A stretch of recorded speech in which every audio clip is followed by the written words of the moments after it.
दीपेंद्र सिंह हुड्डा से एडवांस में मेवात के युवाओं ने मांगा मामन खान इंजीनियर के लिए शिक्षा मंत्रालय। उमड़ा जन सैलाब, कर गया मामन खान इंजीनियर के लिए टिकट का फैसला।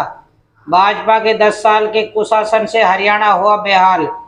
वहीं कांग्रेस कमेटी ने 3 सप्ताह पहले हरियाणा मांगे हिसाब पदयात्रा की शुरुआत कर प्रदेश के हर जिले में सांसद दीपेंद्र सिंह हुड्डा आम जनता से मिल रहे हैं।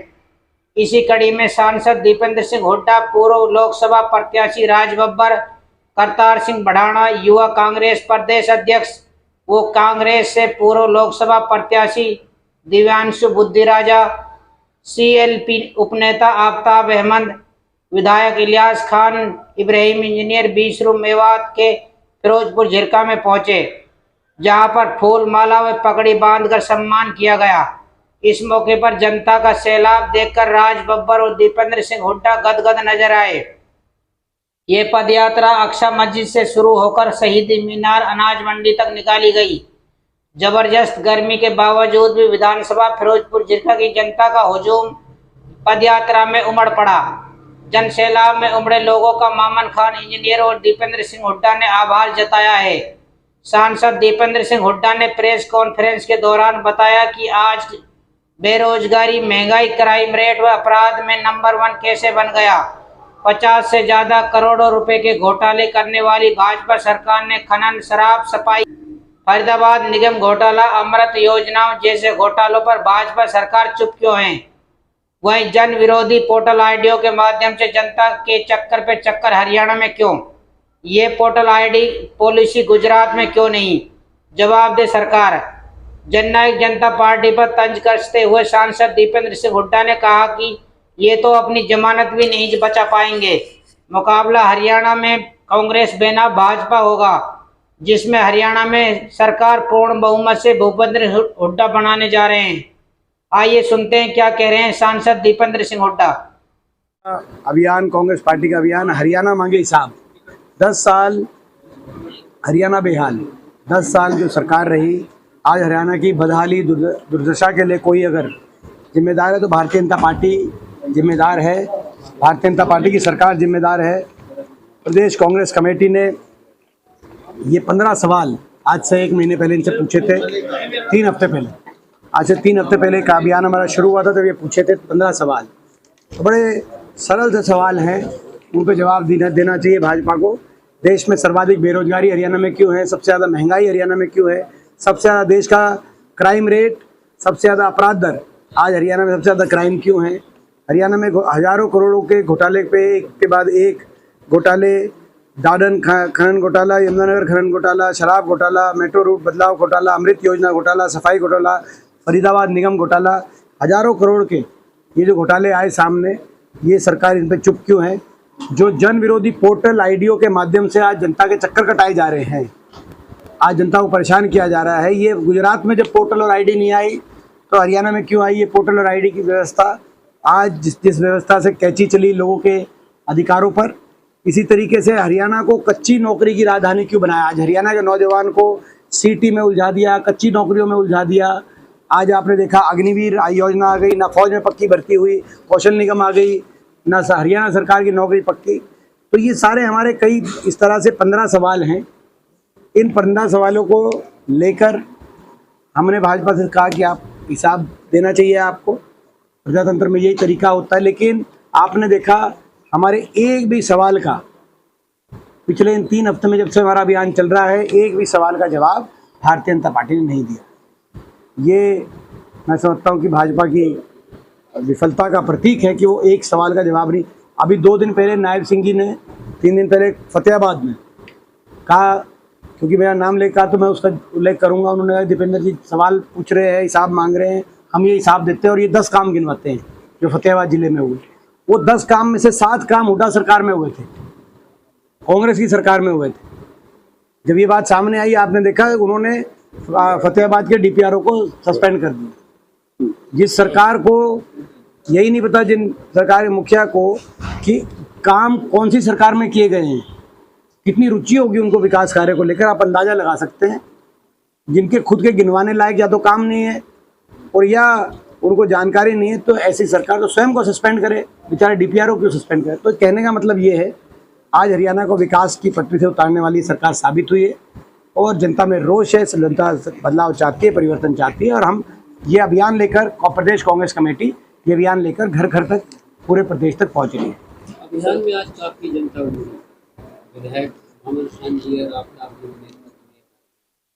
उसको लेकर क्या बधाई देना चाहते हैं फिरोजपुर जिरका की छत्तीस बिरादरी की के जनता को मैं बहुत बहुत बधाई देता हूं कि आज एक बहुत ऐतिहासिक प्रोग्राम रहा। और इसके लिए जो हमारे स्थानीय विधायक हैं अमन जी, इनको भी मैं बहुत बहुत बधाई देता हूं, क्योंकि इतनी अच्छी तरह मैनेजमेंट और जो पूरा जो, क्योंकि इतनी गर्मी में आपने देखा होगा कि आज रिकॉर्ड गर्मी थी, मगर इतनी गर्मी में सारे साथी साथ चले। तो लोगों के जज्बे को भी सलाम और ममन जी को भी बहुत बहुत बधाई। आफ्ताब जी की तो सरपरस्ती में मेवात का कार्यक्रम हुआ ही है, आफ्ताब जी को तो हम शुभकामनाएं दे ही रहे। मेवात की दो बड़ी मांगे हैं, मेवात यूनिवर्सिटी और NH 248 से खूनी रोड को लेकर काफी वर्षों से मेवात के लोग मांग कर रहे हैं और आपकी भी सरकार रही है, तो इसको लेकर आप क्या कहेंगे अगर आपकी सरकार बनती है? ये जो मांगे हैं, हमारे तीनों मांगों को पहली कलम से कांग्रेस पार्टी मंजूर करके काम करेगी। दुर्भाग्य है कि आपने देखा होगा, जो हमारे समय था, आप शिक्षा की यूनिवर्सिटी की बात करी, आपको याद होगा मेवात में तमाम ITI उसी समय बनी, मेवात पॉलिटेक्निक उस समय बना, हमारा मेडिकल कॉलेज उसी समय बना, अस्पताल उसी समय बना। तो एक एक करके जो और स्कूल मेवात के में हमने कितने स्कूल बनाए, आप 250 स्कूल अपग्रेड हुए। और तो ये सारी जो अपना स्कूल जो शिक्षा से जुड़ी हुई जो सारी बातें हैं, और हमने नगीना में रीजनल सेंटर की घोषणा की और उस समय कि MDU पहले रीजनल सेंटर, फिर आगे जाके उसका स्वरूप यूनिवर्सिटी बनेगा। लेकिन ये अपना सरकार आते ही उसको रद्द करने का काम किया। 10 साल तक एक कोई स्कूल और एक कॉलेज भी मेवात में नया कोई बनवाने का काम, कोई ITI को पॉलिटेक्निक अगर किया हो तो उसका नाम बताएं, बल्कि बंद करने का काम किया गया है। यूनिवर्सिटी भी बनाएंगे। एक और हमारी मैं कहना चाहता हूँ, जो हमारी रेल की लाइन जो आपने कहा, उसके अलावा रेल की लाइन 2013 में हरियाणा सरकार ने लिख के दिया, उल्टा सरकार ने, कि 3 रेल की लाइन थी, वो यमुनानगर सडोरा होते हुए चंडीगढ़ और मेवात होते हुए अलवर तक। ये रेल की लाइन हरियाणा सरकार आधा पैसा देने का सरकार ने कहा, कांग्रेस की पूर्ववर्ती सरकार ने ये रेल की लाइन बिछाई। बुलेट ट्रेन की बात करने वालों ने 10 साल 1 इंच नई रेल की लाइन हरियाणा के लिए मंजूर नहीं कराई। और 2 मंजूर शुदा रेल की लाइन थी, 3, एक हिसार से अग्रवा जो तीसरी, ये 3 मंजूर शुदा रेल की लाइन थी। इन पे भी इनकी फाइलें भी ठंडे बस्ते में। तो ये सारी जो अपनी ये तीनों जो मांगे हैं, अपना चाहे वो सड़क की बात है जो आप कह रहे हैं, अहीर रेजिमेंट को लेकर सवाल हुआ अभी लोकसभा के अंदर। सर, मेवात में मेव कौम बहादुर कौम सर देश के लिए बहुत कुछ न्यौछावर किया है। सर, मेव कौम भी चाहती है कि एक रेजिमेंट बने। देखिए, जहाँ तक अहीर रेजिमेंट की बात है, बहुत लॉन्ग स्टैंडिंग मांग रही है। पूरे अहीवाल क्षेत्र की बहुत लंबा एक आंदोलन उसके लिए चला है। और जो है, मैं समझता हूँ कि ये हर वर्ग की ये जो भी वर्ग चाहता है, जो मांग है, जब आती है तो उनको एग्जामिन कराया जाना चाहिए। अहीर रेजिमेंट की बहुत पुरानी, बहुत लंबा संघर्ष किया गया, एक आंदोलन किया गया उस अहीर रेजिमेंट की मांग को लेकर, क्योंकि दक्षिण हरियाणा में बहुत, मैं समझता हूँ कि फौज में जाने की एक परंपरा रही है, और इसीलिए उस बात को मैंने संसद में रखा। बाकी भी किसी वर्ग की जो बात आएगी, जैसे मांग आएगी, उसको हम आगे। अच्छा, ये एक इम्पोर्टेंट क्वेश्चन है, ये एक इम्पोर्टेंट। लेकिन मेवात के लोग 10 साल से क्रिकेट एसोसिएशन मांग रहे हैं।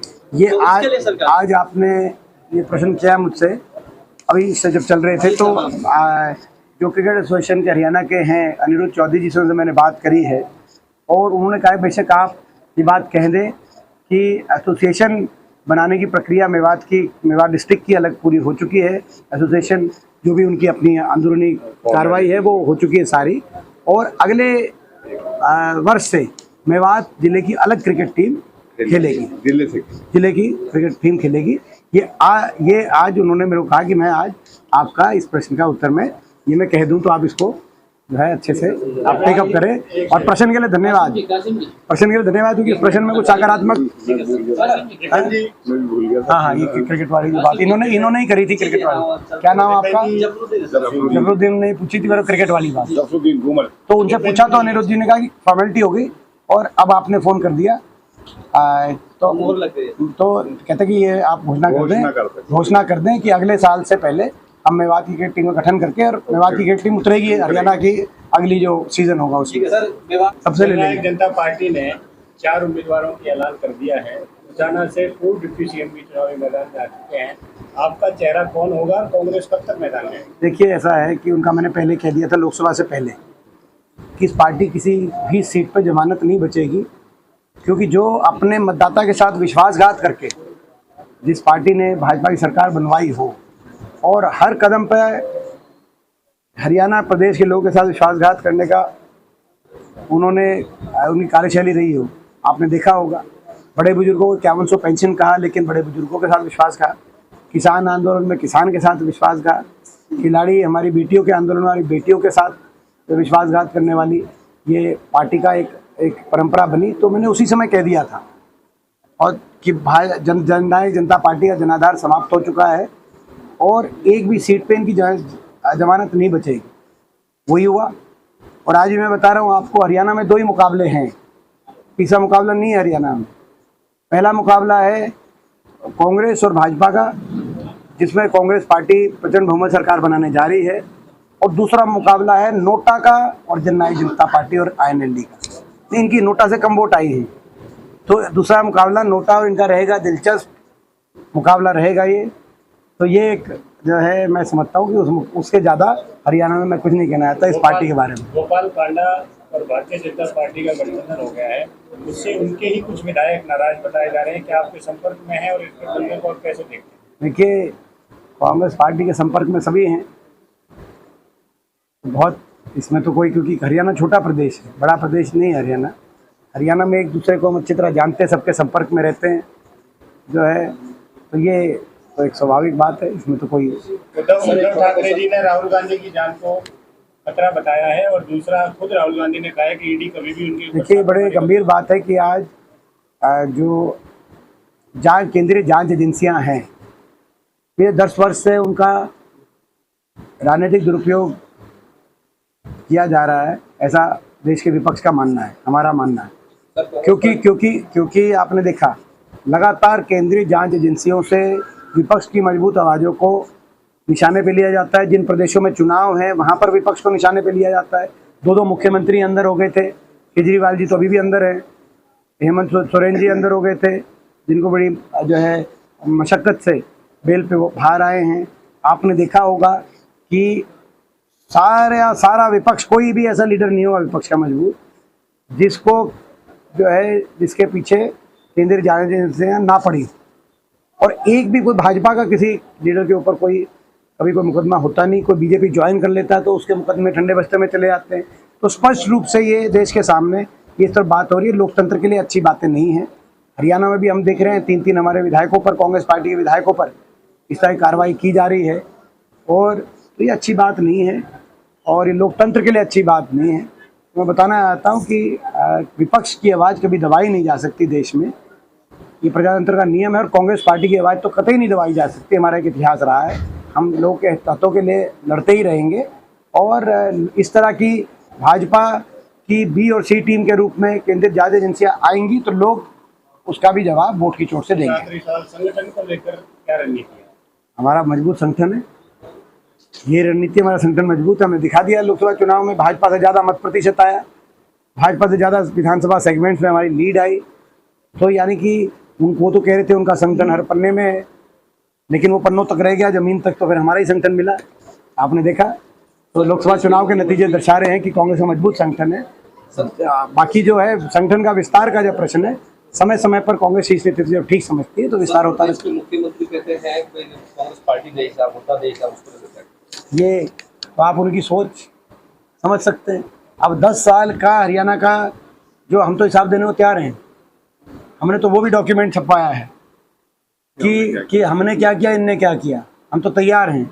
और वो लंबा चौड़ा डॉक्यूमेंट है, एक क्षेत्र में हमारे समय 81 किलोमीटर मेट्रो बनी हरियाणा में, गुड़गांव, फरीदाबाद, बहादुरगढ़ जुड़ा। इनके समय 1 इंच भी मेट्रो हरियाणा में नहीं बिछी। हमारे समय 250 किलोमीटर नई रेल की लाइन बनी और 300 किलोमीटर नई रेल की लाइन मंजूर हुई जिसमें मेवात वाली।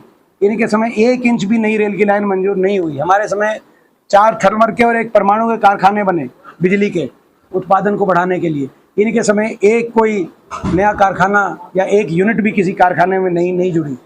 हमारे कांग्रेस पार्टी के समय पूरे हरियाणा में 7 बड़े औद्योगिक केंद्र IMT इंडस्ट्रियल वर्ल्ड टाउनशिप स्थापित किए गए ताकि उद्योग आए।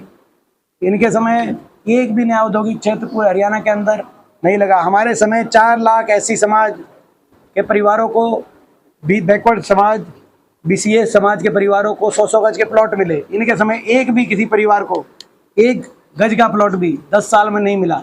तो हमारा तो बिल्कुल हिसाब किताब रेडी है ये, मगर ये भी दें अपना। असली बात तो 10 साल से ये सरकार, आज ये बताएं देश में नंबर 1 हरियाणा आज बेरोजगारी में नंबर 1 क्यों हो गया? ये तो इन्हीं से पूछा जाएगा, ये बताएं। सर यानी कि कांग्रेस पार्टी चुनाव को लेकर बात करें तो लास्ट 1.5 महीना बचा है। 1.5 महीने में सर क्या आपकी बात निर्भर होगा? देखिए, हमारी कांग्रेस पार्टी का एक ही क्राइटेरिया है चुनाव में कि कांग्रेस पार्टी के प्रति समर्पित लोगों को उतारा जाएगा और जो मजबूत प्रत्याशी हैं, जो जिताऊ प्रत्याशी हैं, उनको विनिंग कैंडिडेट और कांग्रेस के प्रति डेडिकेटेड कैंडिडेट्स, ये क्राइटेरिया रहता है कांग्रेस पार्टी का। सर, मेवात इलाके से लगती हमारी 4थी 5वीं विधानसभा थी।